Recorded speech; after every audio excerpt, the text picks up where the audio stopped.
आज मी तुम्हाला दाखवणार आहे श्रावण घेवड्याची भाजी करून दाखवणार आहे. चला तर मग आपण आता याला निवडून घेऊया.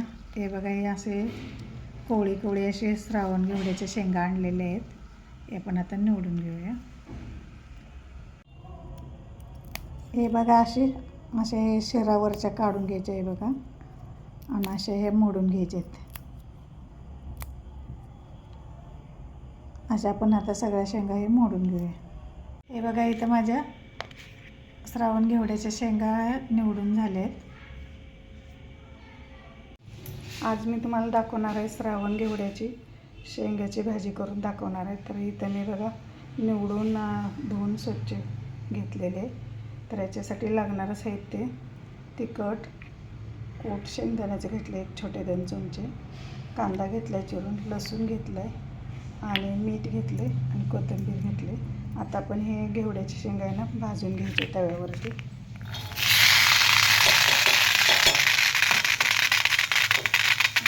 थोडंसं तेल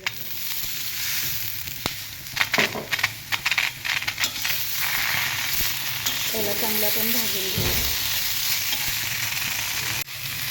हे बघा, अशी श्रावण घेवड्याची शेंगाची चांगली सरसरीत अशी भाजून घ्यायचं डाळपर्यंत.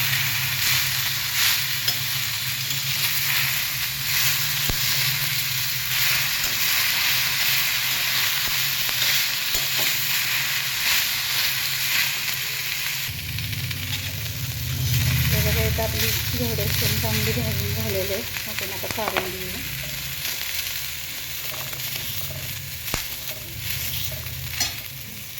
इथं मी कढई गरम करायला ठेवली. याच्यात आपण तेल घालून ठेवूया थोडंसं.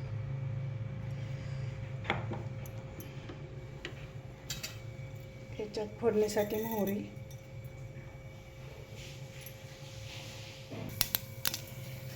हे बघा, इथं आपली मोहरी पण तडतडली. ह्याच्यात जिरे टाकून घ्यायचे, लसूणचा कलर चेंज होईपर्यंत त्याला आपण तळून घेऊया.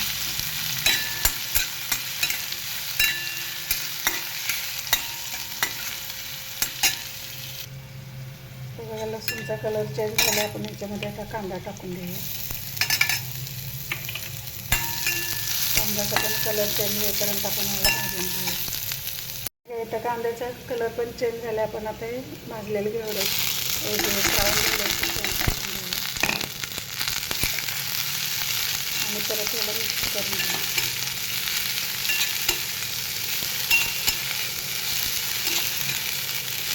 आता आपलं सगळं मिक्स झालेलं आहे.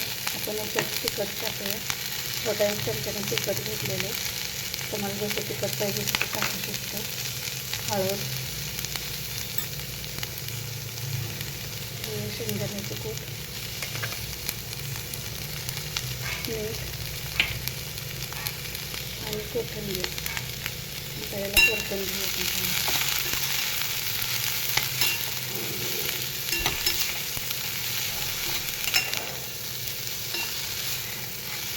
त्याला पण चांगलं परतलेलं आहे.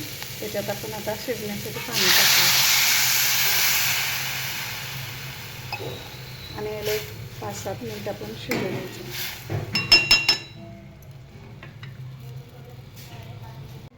हे बघा, ह्याच्यावर आपण आता झाकण देऊन 5-7 मिनिटं शिजू द्यायचं.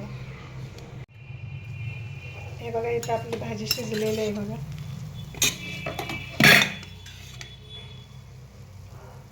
नमस्कार, छायाज किचनमध्ये आपले स्वागत आहे. तर मी आज तुम्हाला दाखवणार आहे घेवड्याची शेंग कशी करायची तर दाखवणार आहे. चला तर मग आपण करायला घेऊया. किती छान असे झालेले आहेत घेवड्याची शेंग. इथं माझं श्रावण घेवड्याचा ताट माझंच तयार आहे. माझी रेसिपी आवडली तर लाईक करा, शेअर करा, सबस्क्राईब करा. धन्यवाद.